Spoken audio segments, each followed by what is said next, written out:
ओम का उच्चारण करेंगे एक साथ।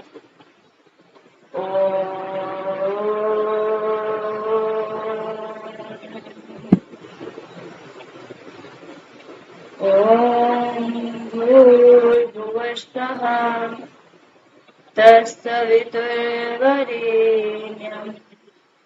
भर्गो देवस्य धीमहि धियो यो नः प्रचोदयात्। Rub your both palm. Put your palm on your eyes. Now open your eyes. Okay. मैं आप लोग को स्क्रीन प्रेजेंट करूंगी, बताएगा हो रही है नहीं।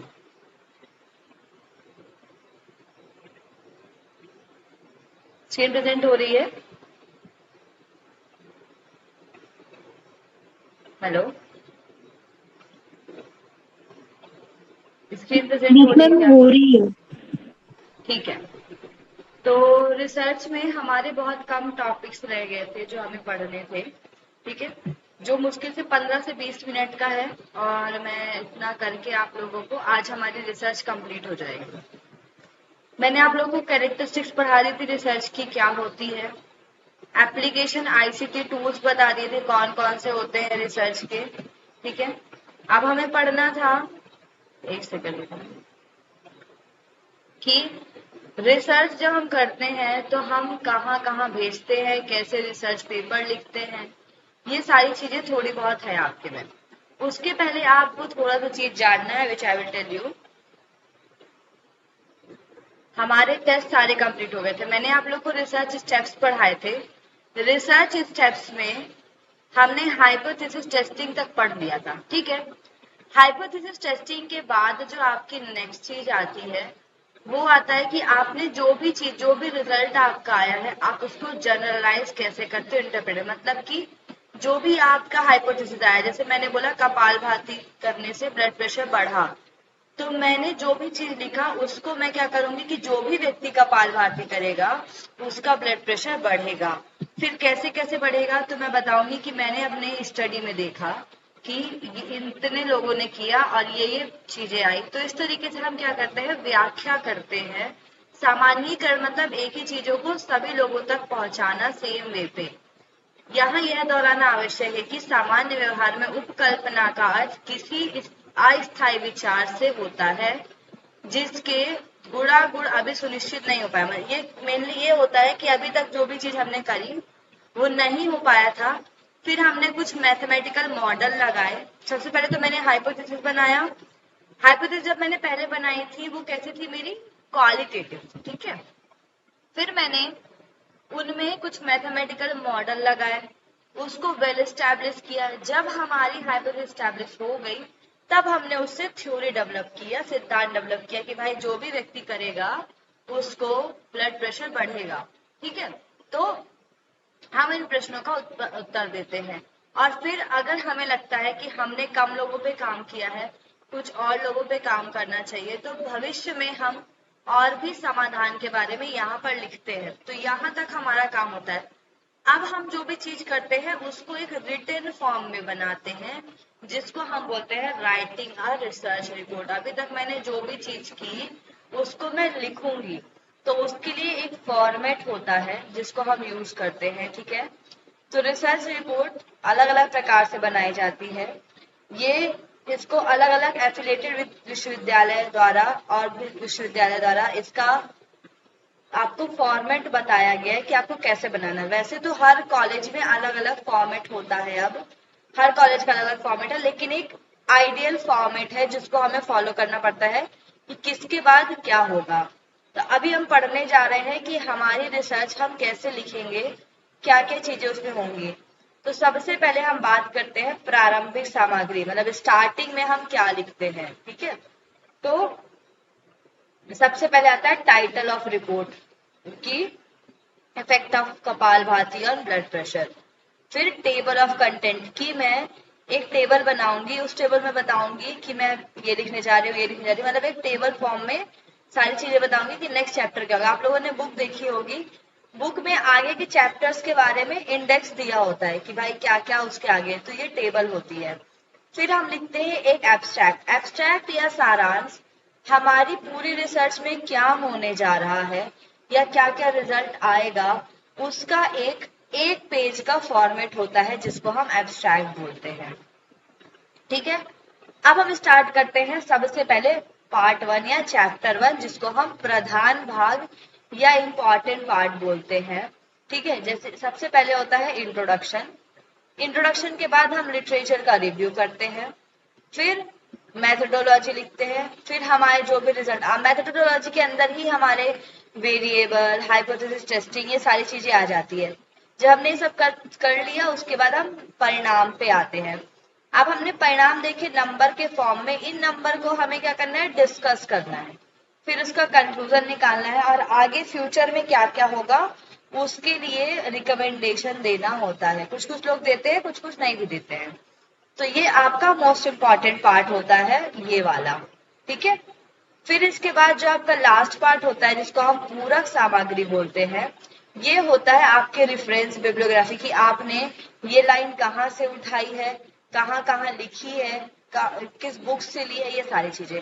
अगर आपने कोई क्वेश्चनर यूज किया है, प्रश्नावली यूज की है, तो उसको आप परिशिष्ट या अपेंडिसेस में लगाते हैं। तो आई थिंक आप लोगों को फॉर्मेट समझ में आया होगा। समझ में आया क्या भाई फॉर्मेट? हेलो, ठीक है, अब हम आगे बढ़ते हैं। अब हम जो भी रेफरेंस लिखते हैं, देखो आपको एक एग्जांपल दिखाती हूँ।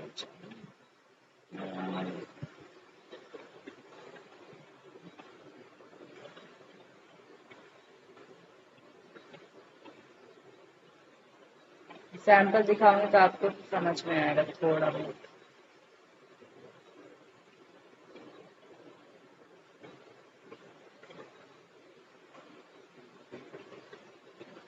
जैसे मान लो मैंने ये एक पेपर लिखा है, ठीक है, ये पेपर है, इसका ये इंट्रोडक्शन, ये पेपर की बात करी। अब मैंने जो भी चीज ली है उसका लास्ट में मैं रेफरेंस लिखती हूँ, ये होता है रेफरेंस। मतलब मैंने कहाँ कहाँ से ली है, तो देखो मैंने ये बुक से लिया है 4th चैप्टर ऑफ फ्रीडम, ठीक है, योग सूत्र ऑफ पतंजलि, स्वामी सत्यानंद की बुक मैंने यूज की है। तो हमने जहां जहां से जो जो यूज किया है वो आता है रेफरेंस में। इसको लिखने की एक स्टाइल होती है, अलग अलग स्टाइल होती है, उनकी बात हम करते हैं। तो ये रेफरेंस या तो आप यहाँ वर्ड से डायरेक्ट मैनुअली डाल सकते हो या फिर आप क्रोम से भी कर सकते हो। ठीक है, अब देखो इस रेफरेंस को लिखने की अलग अलग स्टाइल होती है जो कि फॉर्मेटिंग स्टाइल होती है। तो इसमें लिखा है, अनुसंधान करते समय जो भी पुस्तकें, पत्रिकाएं, वेबसाइट हम जिनका भी उपयोग करते हैं, बाद में उनको हम अपनी ग्रंथ सूची में लिखते हैं जिसको हम बिब्लियोग्राफी बोलते हैं। ठीक है, शोध या पेपर में ग्रंथ सूची को दर्शाने के लिए मुख्य 2 शैलियां अपनाई जाती है। मेनली 2 होती है, वैसे बहुत सारी होती है लेकिन मेनली 2 होती है। पहला जो हम सभी यूज करते हैं दैट इज एपीए, जिसका फुल फॉर्म होता है अमेरिकन साइकोलॉजिकल एसोसिएशन, और यही सबसे ज्यादा उपयोग की जाती है। दूसरा होता है एमएलए। एमएलए मतलब होता है मॉडर्न लैंग्वेज एसोसिएशन। दोनों के फुल फॉर्म याद रखना। एपीए का मुख्य उपयोग सामाजिक विज्ञान के क्षेत्र में होता है और एमएलए का उपयोग कहाँ होता है, लिबरल आर्ट्स में, मानविकी संबंधी विषयों में, जैसे लाइफ साइंसेज हो गया, इन सब में इनका उपयोग हम करते हैं। हालांकि इनमें कई समानताएं हैं तो कोई अंतर भी है। ठीक है, इनमें दोनों में हम इन चीजों को ऐड करते हैं। ठीक है, जैसे कि मैंने आपको दिखाया था, जैसे मैंने क्या किया, राइटर का नाम लिखा, कौन है, स्वामी सत्यानंद सरस्वती। बुक का नाम क्या है, 4th चैप्टर ऑफ फ्रीडम। ठीक है, पब्लिकेशन किसकी है, योगा पब्लिकेशन ट्रस्ट, मुंगेर की है। कब हुई, 2000 में हुई। तो इसमें क्या लिखा मैंने, सन बाद में लिखा। आईएसबीएन और आईएसएसएन नंबर भी हम लिखते हैं उसमें, ठीक है, जिसमें जिसमें होता है। अब देखो हमें क्या क्या इंपॉर्टेंट चीज लिखना है। सबसे पहले तो लेखक का नाम, लेकिन इन सबको लिखने की दोनों में डिफरेंट स्टाइल है। ठीक है, सबसे पहले होता है लेखक का नाम, दूसरा होता है पुस्तक या लेख का शीर्षक जो भी है आपका, फिर जर्नल का नाम, आपने जिस जर्नल में पब्लिश किया है।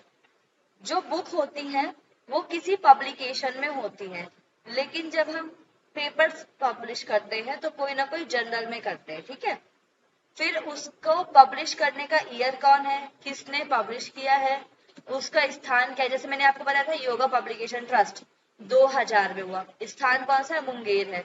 अब आपका जो भी पेपर है वो किस पेज से किस पेज तक छपा है। पेपर अगर है तो पेज लिखते हैं, बुक है तो पेज नहीं लिखते, ठीक है। अब देखिए हम बात करते हैं नेक्स्ट कि कैसा होगा स्टाइल। तो दोनों में ही हम क्या करते हैं, दोनों ही अलग डबल स्पेस पेज सुपाठ्य 12 बिंदु, दोनों जो होते हैं वो 12 फॉन्ट साइज होते हैं, ठीक है। और चारों तरफ से 1 इंच हम लेके चलते हैं, चाहे एपी हो चाहे एमएलए हो, ठीक है। एपीए में जब हम लिखते हैं तो हम 4 चीजों को लिखते हैं। अगर इसमें कोई पेपर लिखा गया तो इसमें हम पहले उसका शीर्षक लिखते हैं, उसकी समरी लिखते हैं, उसका पेपर लिखते हैं, फिर संदर्भ लिखते हैं। जो भी हमारा सार होता है या जो भी हमारा एब्स्ट्रैक्ट होता है उसको हम 150 से 250 वर्ड में पूरा करते हैं, बाकी सारी चीजें लिखते हैं, ठीक है। एमएलए में हमारे पास क्या होता है, शीर्षक प्रश्न, मतलब एमएलए में हमें एब्स्ट्रैक्ट नहीं लिखना होता है। अगर हमारा पेपर एमएलए के फॉन्ट में जा रहा है तो वहां पर एब्स्ट्रैक्ट की जरूरत नहीं पड़ती, लेकिन एपीए में एब्स्ट्रैक्ट की जरूरत पड़ती है। अब देखो एपीए में हम कैसे स्टाइल यूज करते हैं वो हम बात करते हैं, ठीक है। सबसे पहले हम बात करते हैं एमएलए की, स्टाइल ऑफ रेफरेंसिंग। एमएलए लेखक पृष्ठ मतलब ऑथर पेज प्रारंभ का अनुसरण करते हैं। ये हमेशा ऑथर किस पेज को लेके चल रहा है उसको फॉलो करते हैं, और एपीए डेट को लेकर चलता है कि किस डेट पे आया, सबसे पहले वो डेट को लेकर चलता है। तो इसमें मेन चीज होती है डेट, ठीक है। एपीए शैली में उद्धृत पाठ के बाद लेखक का अंतिम नाम और प्रकाशन का वर्ष कोष्टक में लिखा जाता है। अगर हमने किसी चैप्टर का नाम लिखा है, देखो ये, तो बाकी चीजें हमने कोष्टक में लिखी और बाद में हमने सन लिखा है, ठीक है। इसको मैं आपको एक और पेपर से दिखाती हूँ।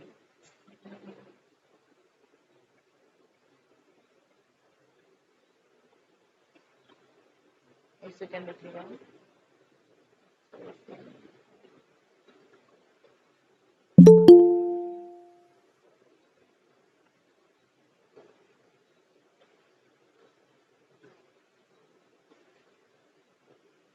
ये होता है आपका एब्स्ट्रैक्ट। आप कभी भी पेपर या कोई भी चीज लिखते हो तो इस तरीके से आपका एब्स्ट्रैक्ट होता है। आपको पूरा उसके विषय में बताना होता है कि वो क्या है, कैसा है, कब बना, ठीक है, सारी चीजें। फिर इंट्रोडक्शन पार्ट आपका आता है। अब इनको हम रेफरेंस स्टाइल में लिखने के लिए कुछ रेफरेंसेस का यूज करते हैं, ठीक है। बता दे रही हूँ रेफरेंसेस कैसे लिखते हैं हम, तो आपको समझ में आ जाएगा।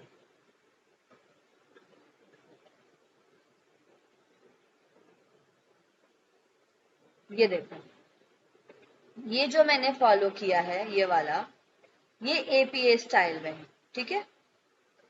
ये आपका एपी स्टाइल में है। इसमें ऑथर के नाम है, यहां से लेके यहां तक लुइस जी तक ऑथर के नाम है, ठीक है। अभी हम देखेंगे, एक सेकेंड, इनने वो स्टाइल में दिया, एक सेकेंड। चलो मैं आपको पहले नॉर्मल बताती हूँ। जब हम एमएलए स्टाइल में लिखते हैं तो सबसे पहले क्या आता है, लेखक का नाम आता है। जैसे इसमें लिखा स्मिथ जॉन, ठीक है, इसका नाम होगा जॉन स्मिथ, इसको स्मिथ जॉन लिखा है। फिर शीर्षक, शीर्षक क्या है, the constructing colonialism the source of empire, ये शीर्षक है। प्रकाशन का स्थान, ठीक है, तो ये प्रकाशन के स्थान ब्रोमिंगटन है। प्रकाशक कौन है, आईएल है, ठीक है। यूनिवर्सिटी प्रेस का संक्षेप यूपी दिया गया, मतलब यूनिवर्सिटी प्रेस है इसलिए। फिर लास्ट में ईयर दिया हुआ है इसमें, ठीक है, और इसमें ब्रैकेट में ईयर नहीं दिए। ये एक उदाहरण है। दूसरा कैसे लिखते हैं, ये ऑथर का नाम है, ये टॉपिक है, ठीक है, कहाँ पर हुआ है वो लिखा गया है। ये इशू नंबर होता है, इशू और वॉल्यूम, सॉरी ये वॉल्यूम नंबर होता है, किस वॉल्यूम छपा है, ये उसका ईयर है, और ये पेज नंबर है, ठीक है। लेकिन इसमें क्या होता है, जब हम एपी स्टाइल में लिखते हैं हम पहले ही यहाँ पर ईयर लिख देते हैं। एमएलए में बाद में ईयर लिखा जाता है, इसमें पहले ईयर लिखा जाता है, याद रखना, ठीक है। लेखक का नाम, ठीक है, फिर ईयर, देखो इसमें लिखा है एक ही लेखक द्वारा एक ही वर्ष में प्रकाशित कार्यों को एबी के रूप में लिखा जा सकता है, अगर हम करेंगे तो, ठीक है। यही चीज है ऊपर, लेकिन यहाँ पर देखो पूरा स्मिथ जॉन लिखा है। जब हम एपीए स्टाइल में लिखते हैं तो जॉन पूरा नहीं लिखते, बाद वाला। जैसे मेरा नाम मीनाक्षी सराफ है तो मैं यहाँ पर सराफ एम लिखूंगी और ऊपर वाले में मैं क्या लिखूंगी, सराफ मीनाक्षी। ठीक है, तो ये तो पहला डिफरेंस है, आपको समझ में आ जाएगा अगर आपसे कभी पूछा जाता है तो। फिर इसमें ईयर आता है, फिर टॉपिक का नाम आता है, फिर जहां हुआ ये कितने से कितने पेज नंबर में हुआ, ये पेज नंबर है। फिर इस तरीके से होता है आपका एपीए। आई थिंक आपको समझ में आ गया होगा। एपीए रेफरेंस स्टाइल आप जब पीएचडी करोगे आगे, जब आप डिसर्टेशन बनाओगे तब आपको यूज आएगा। ठीक है, तब तक के लिए आप लोगों को इतना आई थिंक, एक सेकेंड ना, someone wants to join this call. बच्चे लोग लेट आते हैं, लेट तो मैं भी हूँ। चलिए ठीक है, इतना समझ में आया एपीए और इसमें। Hello, yes ma'am. जब भी हम एपीए स्टाइल में लिखते हैं इसको हम बोलते हैं रेफरेंसेस। जब हम एमएलए का उपयोग करते हैं तो हम इसको बोलते हैं वर्क सीटेड। ठीक है, वर्क साइटेड, हिंदी में सीटेड लिखा है, वर्क साइटेड होता है, मतलब कि जो जो वर्क हमने किया उसको साइटेशन देना कि किसके द्वारा हमने दिया है। अब हम बात करते हैं इम्पॉर्टेंट चीज। ठीक है, ये बाकी तो आपका है ही, एक दिन और लगेगा तो एक दिन और पढ़ा दूंगी इसको, बट इसको पूरा कराती हूँ आपको। अब हम बात करते हैं नेक्स्ट हमारा रिसर्च एप्टीट्यूड में। हमने अभी तक देखा कि हम कौन सी रेफरेंस स्टाइल का यूज करेंगे। अब हम एक कंपैरिजन देखने जा रहे हैं कि आर्टिकल क्या होता है और जर्नल क्या होता है। ठीक है, आर्टिकल क्या होता है, एक पीस होता है, एक छोटा सा पार्ट होता है, 1 से 2 पेज का होता है। ये डिफरेंट पब्लिकेशन होते हैं इसमें, जैसे कि एक आर्टिकल न्यूज़पेपर में या मैगजीन में छप सकता है। जर्नल क्या होता है, एक स्कॉलरली पब्लिकेशन होता है। वो यहाँ पर आर्टिकल में कोई भी, चाहे वो राइटर हो, चाहे वो कुक हो, कोई भी व्यक्ति हो, अपने जो भी उसका मन है, जो उसकी मर्जी हो, उसको लिख सकता है। लेकिन जर्नल में केवल रिसर्च स्कॉलर ही पब्लिश कर सकता है उसको, कोई भी पब्लिश नहीं कर सकता। ठीक है, ये एकेडमिक स्टडी को देखता है आपके पास पीएचडी का रजिस्ट्रेशन होना चाहिए, अगर आप मास्टर्स में हो तो उसका रजिस्ट्रेशन होना चाहिए। ठीक है, अचीवमेंट इंफॉर्मेशन चाहिए, पर्टिकुलर डिसिप्लिन फॉलो करता है जर्नल। इसमें हम मेनली लिटरेचर वर्क करते हैं, इसमें फॉर्म ऑफ पब्लिकेशन, चीजों को पब्लिश करने की कोशिश करते हैं। इसमें बस चीजों को लिखा, लिख दिया, पब्लिश करो ना करो कोई बात नहीं, ये पब्लिश होते हैं। कुछ कुछ होते हैं जिनमें पैसा देना पड़ता है, कुछ में पैसा नहीं देना पड़ता। ये नॉन फिक्शन और इंफॉर्मेटिव होते हैं, बस ये आपको एक कोई ना कोई इन्फॉर्मेशन देने की काम करेंगे। जैसे मैंने बोला कोरोना चल रहा है तो कोरोना पे किसी ने आर्टिकल लिख दिया, आपको इन्फॉर्मेशन मिल गई कि ये इस वायरस की वजह से हो रहा है, ये प्रॉब्लम हो रही है। ठीक है, लेकिन ये आपको एजुकेशन में मदद करता है और आपके एकेडमिक स्कोर को बढ़ाने का काम करता है। आप जितना ज्यादा पब्लिकेशन और जितना अच्छा पब्लिकेशन करते हो, अगर आप अच्छे जर्नल में पब्लिश करते हो तो आपको ज्यादा मार्क्स मिलते हैं, तो आपके एकेडमिक के लिए ये अच्छा होता है। इसमें क्या क्या होता है, आर्टिकल में न्यूज होती है, स्टोरी की इंफॉर्मेशन होती है, एक्सपीरियंस होता है, ओपिनियन होता है, सजेशन हो सकते हैं या कोई फैक्ट हो सकता है। लेकिन इसमें क्या होता है, इसमें आर्टिकल्स, ये आर्टिकल एक साथ मिलके भी एक बड़ा चीज बना सकते हैं। बुक के रिव्यू होते हैं, मान लो कोई बुक है उसको मैंने रिव्यू कर दिया। एडिटोरियल कंटेंट होते हैं, मतलब कि कोई भी चीज, अचीवमेंट्स हम लिखते हैं, फीडबैक्स होते हैं इसमें। ठीक है, ये रिटेन ऑन, ये the topic of interest of writer and burning issue. ये जैसे अभी कोरोना चला था तो सब लोग कोरोना पे आर्टिकल लिखे पड़े थे, जो भी था, जो भी राइटर लिख रहा था उसके इंटरेस्ट से। लेकिन ये क्या होता है, ये एक स्पेसिफिक स्टडी को फॉलो करता है और डेवलपमेंट थ्योरम। ऐसा नहीं कि एक चीज कर दिया, आप एक स्पेसिफिक स्टडी के बारे में रेफरेंस बाय रेफरेंस चीजों को बताओगे, क्या कैसा सिस्टमेटिक। इसका ऑब्जेक्टिव होता है to influence the reader. Corona के टाइम पे सब पढ़ पढ़ के परेशान होते, भाई ये हो गया, तो केवल ये रीडर को इन्फ्लुएंस करता है, अर्जिंग देम टू थिंक, उनको सोचने के लिए मजबूर करता है। ये क्या करता है, इसका ऑब्जेक्टिव है to provide relevant information relating to professional course, किसी भी कोर्स के बारे में आपको सही तरीके से चीजों को बताना। ठीक है, अब हम पढ़ते हैं आर्टिकल और जर्नल आर्टिकल क्या होते हैं। एक तो हो गया आर्टिकल, दूसरा होता है journal article. Journal article are shorter than book. ये क्या होते हैं, बुक से छोटे होते हैं। एक तरीके से जो हमारी बुक होती है वैसे ही जर्नल होते हैं। जर्नल में 4-5 लोगों का पेपर छपा होता है, या 10 लोगों का या 20 लोगों का, लेकिन बुक बहुत बड़ी होती है। Written about very specific topic, ये स्पेसिफिक टॉपिक पे लिखते हैं। ये आर्टिकल्स का कलेक्शन होते हैं, ये एक आर्टिकल नहीं होता, इनका ये कलेक्शन होता है। Like a magazine that is published regularly, जो रेगुलरली पब्लिश होता है ईयर के अकॉर्डिंग। जो बहुत महंगे होते हैं या जो बहुत अच्छी क्वालिटी के होते हैं वो एक साल में एक बार पब्लिश करते हैं या 6 महीने में एक बार पब्लिश करते हैं। जो ऐसे ही होते हैं पैसा लेके काम चलाने वाले, वो हर महीने भी पब्लिश करते हैं। ठीक है, कुछ बहुत अच्छे होते हैं, उनमें जल्दी सिलेक्शन नहीं होता। Journal present the most recent research, ये बहुत रिसेंट रिसर्च बताते हैं। Journal article are written by expert, ये कोई एक्सपर्ट ही लिखता है, किसी एक्सपर्ट के लिए, कोई भी उसको नहीं समझ सकता। ठीक है, जो भी रिव्यू आर्टिकल होते हैं हमारे, वो 3 तरीके के होते हैं। आपको ये जानना बहुत इंपॉर्टेंट है। आप जब ये इसके लिए तो नहीं, यूजीसी के लिए नहीं, बट ये जो 3 चीजें हैं जब आप ये पीएचडी करोगे तब आपको बहुत इंपॉर्टेंट है। मैंने आप लोग को नरेटिव रिसर्च पढ़ाई थी। नरेटिव मतलब जो भी चीज है उसको कथा के रूप में लिख दो, ये होता है नरेटिव रिव्यू। हम मान लो मुझे काम करना है माइग्रेन पे, और बहुत सारे लोगों ने माइग्रेन पे काम किया है। ठीक है, तो मैं क्या करूंगी, बहुत सारे लोगों का काम एक साथ कलेक्ट करके लाऊंगी, उनको समराइज करके एक जगह पे रखूंगी। जैसे या 100 लोग हैं, 100 लोगों ने माइग्रेन के बारे में अपनी अपनी चीज बताई, मैंने उन 100 लोगों के विषय में पढ़ा, देखा भाई क्या कैसा, मैंने उस चीज को मुझे जैसा लगा अपने अकॉर्डिंग मैंने उसको समराइज कर दिया और फिर उसको पब्लिश कर दिया। Their general application include exploring existing, इनका मेन जो होता है काम कि जो भी चीज पहले से दी हुई है उसको और अच्छा बनाना, प्रीवियस स्टडीज में से टॉपिक को लेना और देखना कि इनमें क्या चीज छूट गई है तो हम और क्या चीज कर सकते हैं, ये लिखना, और लेटेस्ट इंटरवेंशन जो भी अवेलेबल है वो बताना। मान लो एक व्यक्ति है, वो देख रहा है 2000 से लेकर 2020 तक कितनी रिसर्च हुई है, तो तब क्या होता था और अब क्या हो रहा है, सबको एक साथ मिला के वो देखता है। सिस्टमैटिक रिव्यू क्या होता है, नरेटिव रिव्यू जैसा ही होता है, लेकिन इसमें सारी चीजें सिस्टम से चलती हैं।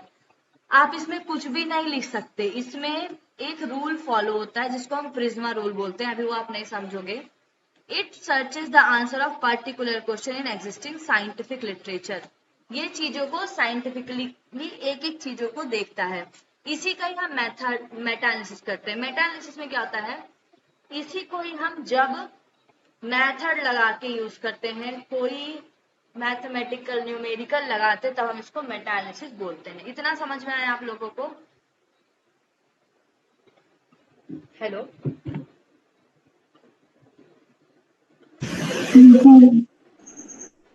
जी मैम।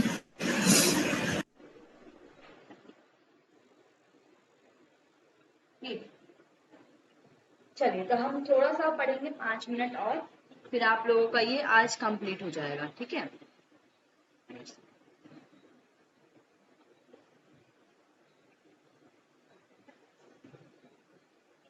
तो मैंने आर्टिकल राइटिंग आपको बता दिया है। ये आपसे नहीं पूछा जाएगा कि आर्टिकल के प्रकार क्या होते हैं, ये वो आप लोगों को जो इम्पोर्टेंट चीज है दैट इज दिस वन।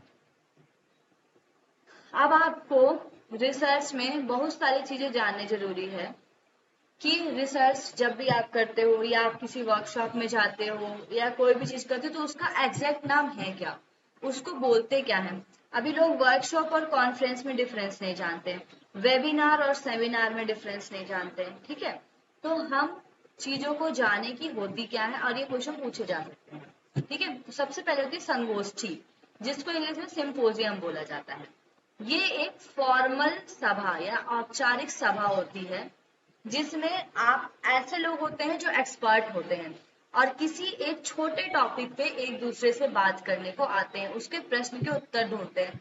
मान लो अभी बहुत ज्यादा लैंडस्लाइड या बहुत कुछ चल रहा है उत्तराखंड में, तो वहां की सरकार के जो एक्सपर्ट हैं, जो जियोलॉजिस्ट हैं, जो भूस्खलन विशेषज्ञ हैं, वो सब एक साथ बैठेंगे वो बात करेंगे कि क्यों ऐसा हो रहा है, हम क्या करें। यह विशेष रूप से प्रतिभागियों को दर्शक और श्रोताओं के रूप में संबोधित करता है।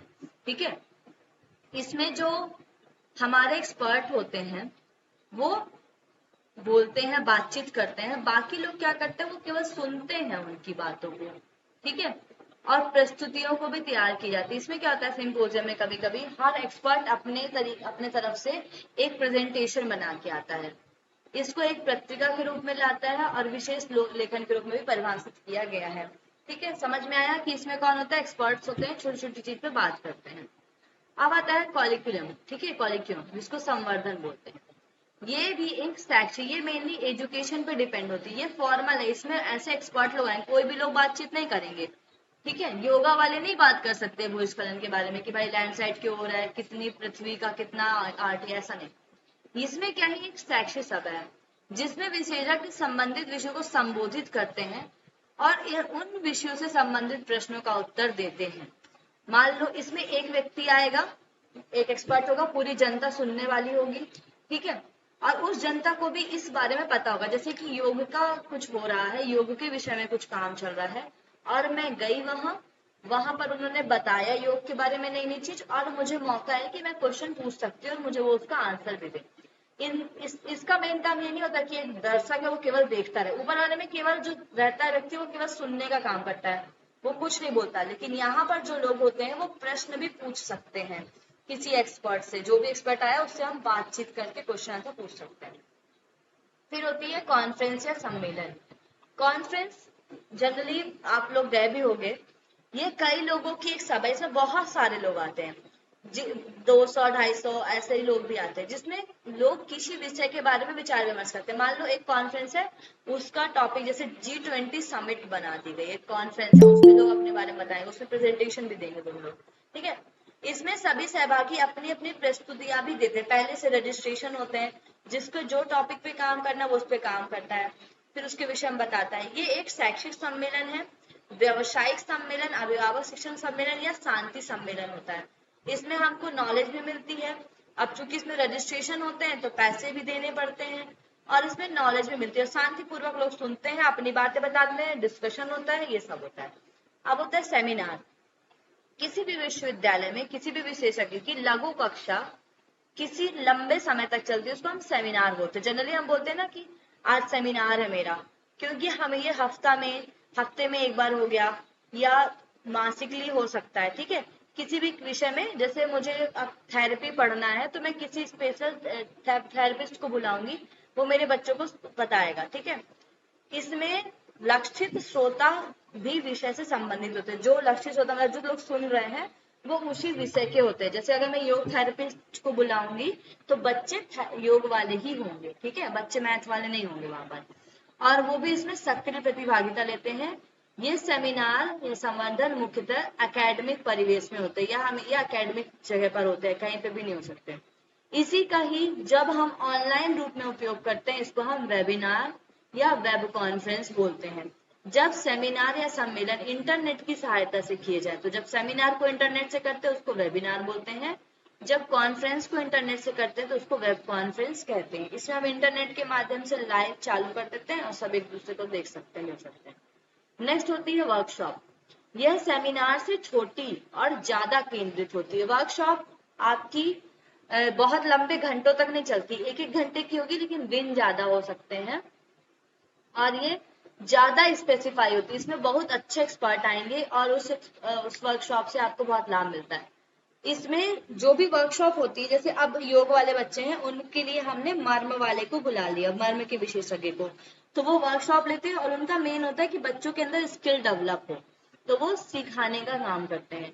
ये ज्यादातर यांत्रिक प्रशिक्षण के लिए उपयोग विधि में, यांत्रिक मतलब जब भी हम किसी चीज का उपयोग करते हैं, किसी इंस्ट्रूमेंट का उपयोग करते हैं, तब ये होता है। इसमें पाठ्यक्रम के घटक भी हो सकते हैं, जैसे मान लो मेरे योग है और मुझे आईसीटी की वर्कशॉप करानी है, उसमें वो बताएंगे कंप्यूटर का कि कैसे योग और आईसीटी एक दूसरे से रिलेटेड है।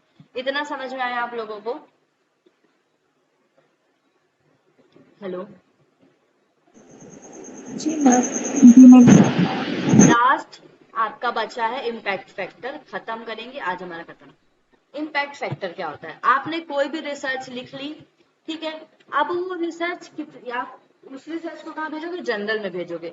वो जर्नल कितना अच्छा है, या आप किसी की भी बुक तो नहीं पढ़ते, जैसे केवल धामी, उन्होंने वो सबसे अच्छा पब्लिकेशन है, बहुत अच्छा पब्लिकेशन करते हैं, BYS है, ये बहुत अच्छे पब्लिकेशन करते हैं। तो हम अच्छी बुक पढ़ते हैं ना, कि अब मैं बुक लिख दूंगी तो आप नहीं पढ़ोगे भैया, क्यों क्यों पढ़ोगे, मैं इतना अच्छा नहीं लिख सकती। लेकिन जब बहुत अच्छे लोग पब्लिकेशन करते हैं, या मेरी बुक किसी अच्छी पब्लिकेशन से छपी हो, तो आप उसको पढ़ोगे। तो इम्पैक्ट फैक्टर देखते हैं, हर व्यक्ति का अपना इम्पैक्ट फैक्टर होता है। मान लो आपके 4-5 फ्रेंड है, सब बातचीत करें, लेकिन आप सबकी बात नहीं सुनते, किसी एक की सुनते, क्योंकि उसका प्रभाव आप पे पड़ता है। तो वैसे ही हर रिसर्च को छपाने के लिए हम ऐसे जर्नल को सिलेक्ट करते हैं जिनका इम्पैक्ट फैक्टर ज्यादा हो, जिसको हम प्रभाव कारक भी बोलते हैं। प्रशंसा पत्र की औसत संख्या द्वारा एक शैक्षिक पत्रिका के प्रभाव कारक को दर्शाया जाता है, कि हमने जो भी लिखा या हम जो भी देने जा रहे हैं उसका इम्पैक्ट फैक्टर क्या है। उच्च प्रभाव कारकों से संबंधित पत्र पत्रिकाओं को अधिक महत्व, जिसका इम्पैक्ट फैक्टर ज्यादा होता है उसी में हम छपवाते हैं। अब इसमें होता है एच सूचकांक, जिसको हम एच फैक्टर बोलते हैं। ऐसा होता है, ये बताता है कि हमने जो भी काम किया, मतलब छात्र ने जो काम किया या किसी वैज्ञानिक ने जो काम किया, उसके काम का प्रभाव कितना है और उसकी प्रोडक्टिविटी कितनी है। इम्पैक्ट फैक्टर केवल जर्नल के बारे में बताता है, लेकिन एच फैक्टर उस व्यक्ति के द्वारा किए गए पेपर को कितने ज्यादा साइटेशन मिल रहा है, उसके पेपर को कौन कौन रेफरेंस के रूप में यूज कर रहा है, उसको हम एच फैक्टर बोलते हैं। जी फैक्टर भी एच की तरह होता है, ये भी एक एवरेज निकालने का काम करता है। आपको इन सब में इम्पैक्ट फैक्टर याद रखना है, ठीक है। आई I10, आपको इनके नाम याद रखने हैं। मेरे ख्याल से मेरे टाइम पे आया था ये क्वेश्चन, और इससे रिलेटेड एक क्वेश्चन भी है, ठीक है। तो इसमें आपको बस इनके मतलब पता चाहिए कि भाई ये भी कुछ होते हैं। इम्पैक्ट फैक्टर हो गया, एच फैक्टर हो गया, जी फैक्टर हो गया, I10 हो गया। I10 क्या होता है, ये बताता है कि हमने जितना भी चीज लिखी, एक लेखक द्वारा लिखी गई शैक्षणिक प्रकाशनों की संख्या को इंगित करता है, कि मैंने, अगर मेरा I10 सूचकांक ज्यादा है, मतलब बहुत ज्यादा, इसका मतलब मैंने बहुत सारी पब्लिकेशन की है, मैंने बहुत सारी पेपर लिखे हैं या बहुत सारी बुक लिखी है। समझ में आया भाई? Hello hello. जी मैम। जी मैम। आज आपकी लास्ट क्लास थी ये, ठीक है, रिसर्च की। और अब इसके बाद हम हायर एजुकेशन शुरू करेंगे, तो शायद मंडे से शुरू हो। कल और परसों का आप लोग की छुट्टी है फिर, लेकिन मुझे जाना है 10 दिन के लिए बाहर, तो उन 10 दिनों में भी मैं ट्राई करूंगी कि मैं मैनेज कर लूं, अगर मुझसे हो जाएगा तो, ठीक है। But I will try to manage कि मैं आप लोगों के साथ कंटिन्यू बनी रहूं उस टाइम तक, ठीक है।